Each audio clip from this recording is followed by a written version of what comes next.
Shalom.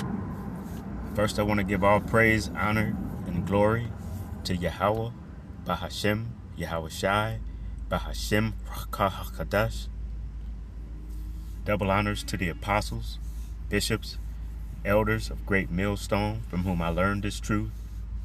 Shalom to the 144,000 elect. I am Mayakala, and I wanted to do this lesson about enduring hardship. And I guess I was a little leery about bringing this out, but I wanted to bring it out because, and I guess I was leery because of me being a novice at this thing. And there's great men in Great Millstone who have been enduring this thing for more than 10, 20, 30, 40 years. So they know all about what it is, what it means to endure. So I guess what I wanted to say is that I pray that this be edifying to the novices who are like myself, who are observing these great men of Great Millstone and seeing what it means to endure. And with me being a novice, I won't speak long on this. I just have a few verses that I wanted to bring out. And I'm going to go right to it. I'm going to start at Matthew chapter 10 and verse 22. It reads, and this is in the red letter, so this is Yahweh Shai speaking, and it says, and ye shall be hated of all men for my name's sake, but he that endureth to the end shall be saved. And I wanted to point out that Yahweh Shai is speaking and saying that he that endureth until the end shall be saved. And that's what it's about, because sometimes when we go through things, it's easy to just throw up your hands and say, forget this. But you can't do that. Once you enter into these works, you want to make sure that you endure, and you endure until the day of the Lord. And I wanted to also point out that it says endure to the end, he shall be saved. And that's speaking of the Israelites. And with that prefix or that suffix ed on the end of save, that shows that this is something that'll be yet to be determined, because you'll hear your average Christian walking around saying that they are saved. And how can you say that you're saved when the end has not yet come? It says you have to endure to the end, and the same shall be saved. All right, and I just want to look up I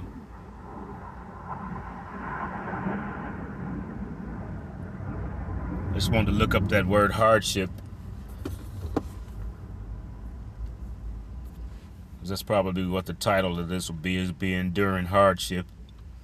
And I'm going to go to Google to look up the meaning of hardship.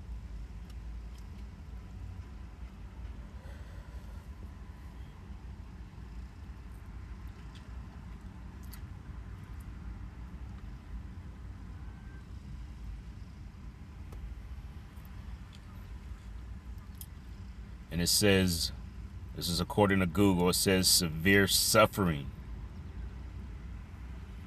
or privation.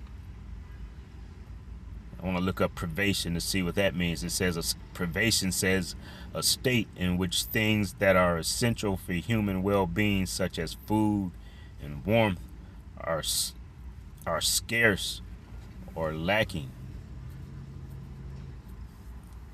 So with the times that we are in, there could be a time where you might not be having meals every day on a regular like you might be used to having right now, that you might be used to having be able to quench your thirst anytime you want to quench your thirst. But you're going to have to endure, and that is why we do fast regularly, so that we know we can be familiar with what the times to come can bring, so that it won't be such a shock to us. So there may be times that you have to endure hardship, just like we endure certain hardships right now. I can remember a time, and it was not long ago, where I wasn't eating meals every day. I wasn't having dinner every day because I was certain things I was going through in my life at the time where I wasn't able to afford to eat every day. So hardships are very real, and we have to be introduced to those, but it's important to be able to endure. And pray to the Lord that you get past those things and get through those things, and that we're able to endure until the end, that we might be saved. And since we're looking up words, I'm going to go ahead and look up the meaning of endure. And I looked that up in the blue letter.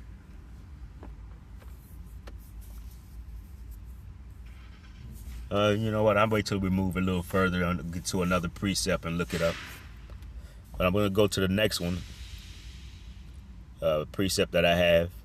And it is Hebrews 12:7.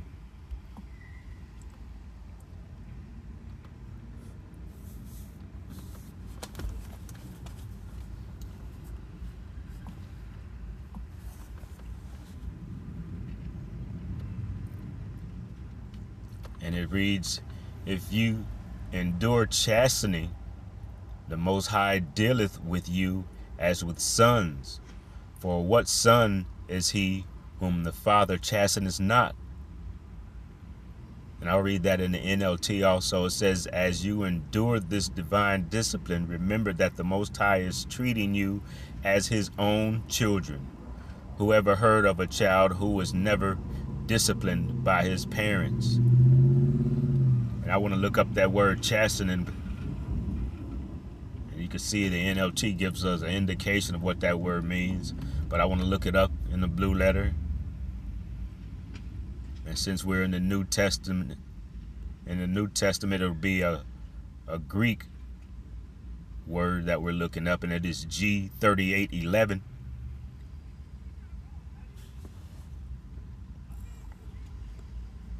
And I'll give you a pronunciation of it.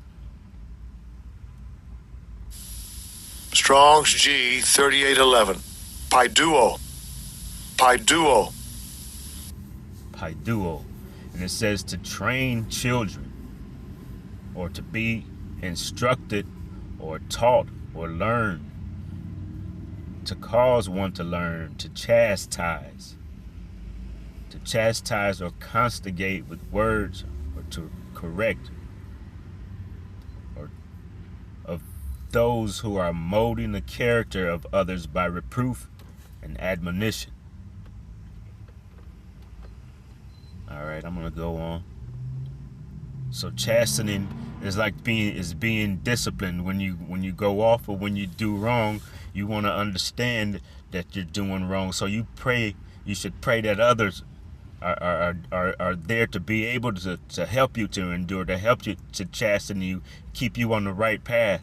And through reading these words and being in this truth and knowing the laws of that the Most High has given us, we're able to know right from wrong and to be able to stay on the right path.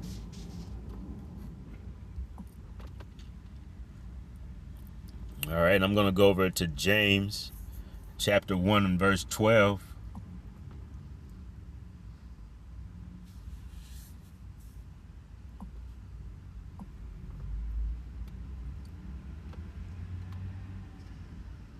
And it says, "Blessed is the man that endureth temptation, for when he is tried, he shall receive the crown of life, which the Lord hath promised to them that love him." And again, I'm going to read it in NLT also. It says, "God blesses those who patiently endure testing and temptation. Afterward, they will receive the crown of life that the Most High has promised to those who love them." And I did just want to mention that when I think about enduring hardship, I think about the story of Job. Job was a man who was tested. Even though the Lord knew Job's countenance, knew Job's character, he knew that Job was a man, he's described as being perfect man. But nevertheless, Satan was allowed to tempt Job. And Job is one who did endure. He had everything taken away from him. And because of his endurance, and because that he was faithful to the Lord unto the end, in the end the Lord returned everything to him and even more. And let's see what that word endure is.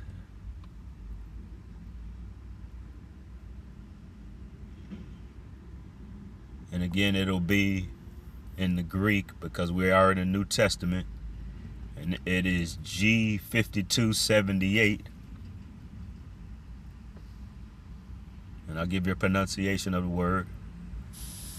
Strong's G 5278. Hupamano.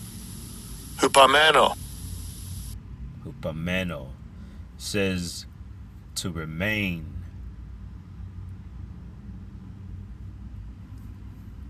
to tarry behind, to remain and abide and not recede or flee, to persevere under misfortunes and trial, to hold fast to one's faith in Mashiach. Let's see what the Strong's definition says.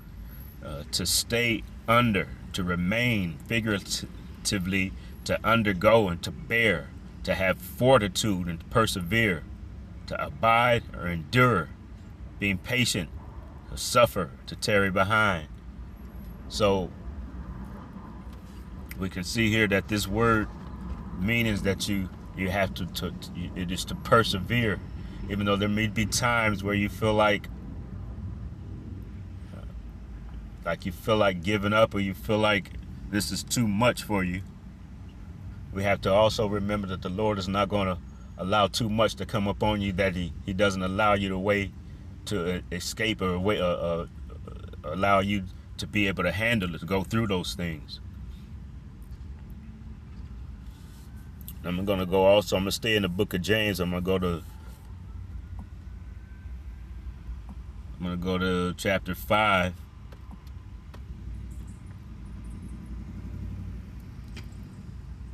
In verse 11 it says, "Behold, we count them happy which endure. You have heard of the patience of Job, and have seen the end of the Lord, that the Lord is very pitiful and of tender mercy." So even here we see James is making an account and speaking about Job, who was one who endured to the end. And let's see, do I want to read that in the... Yeah, I'll read that in the NLT also. It says, "We give great honor to those who endure under suffering. For instance, you know about Job, a man of great endurance. You can see how the Lord was kind to him at the end, for the Lord is full of tenderness and mercy." All right, and I just have a couple more that I want to bring out, and that'll be the end. I'm going to go to 1 Peter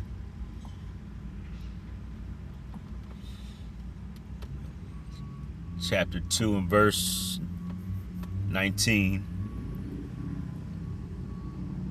And it reads, "For this is thankworthy, if a man for conscience towards the Most High endure grief, suffering wrongfully." And in the NLT it says, "For the Most High is pleased with you when you do what you know is right, and patiently endure unfair treatment." And even in instances where we know that we are right in what we're doing, and we know that we're receiving the unfair treatment, we still have to think, and we can even think or reflect on our ancestors who, when they were brought to this land, they had to endure unfair treatment because they were in positions where they couldn't overcome their oppressors. They couldn't overcome the positions that we're in, just because of due to the fact that you had men who were walking around who were willing to beat you and beat the Israelites into submission and use their sword, which would have been their guns, to overpower them or to overtake them. Right? So these are men. Our ancestors were treated unfairly, given the worst part of the animal to eat, unfairly beaten, enduring hardships such as sleeping in places where they might even indeed have been sleeping outdoors, not even having a shelter to sleep in, seeing their families torn apart, seeing their family members killed right in front of their eyes, and knowing that what they were enduring and the suffering that they had to endure was unfair treatment. But they had to endure it and have that patience and have the faith that the Lord would deliver them from these things. All right, and then the final one that I want to bring out,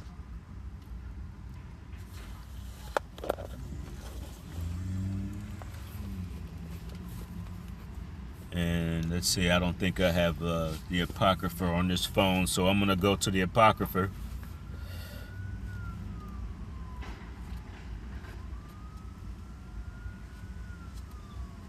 That's what I got to do. I got to add the Apocrypha to this phone. All right, and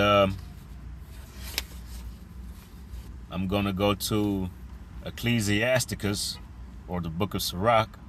I'm going to chapter 2, verse 1. It says, "My son, if thou come to serve the Lord, prepare thy soul for temptation, to set thy heart aright and constantly endure, and make not haste in time of trouble." Meaning that you're going to be faced with troubles in coming times, because we've been faced with troubles before. You can't just run and hightail it out of the situation. You have to endure it and believe that your Lord is going to bring you through this. Verse 3, it says, "Cleave unto him, and depart not away, that thou mayest be increased at thy last end. Whatsoever is brought upon thee, take cheerfully, and be patient when thou art changed to a low estate. For gold is tried in the fire, and acceptable men in the furnace of adversity." So just like gold is tried in the fire, gold is put through tests and rigors in order for its impurities to be burned off. We too have to go through these things. We too have to be tested. We too have to show that we will be able to, that we can endure and have faith that the Lord, whatever he allows to become upon us, that will be, our faith will be, he'll bring us through it. All right. And I'm going to go ahead and end this there. And I'm praying that this has been edifying to the listener. I'm going to give all praise, honor, and glory to Yahweh, Bahashem, Yahweh Shai, Bahashem, Rakah HaKadosh. Shalom.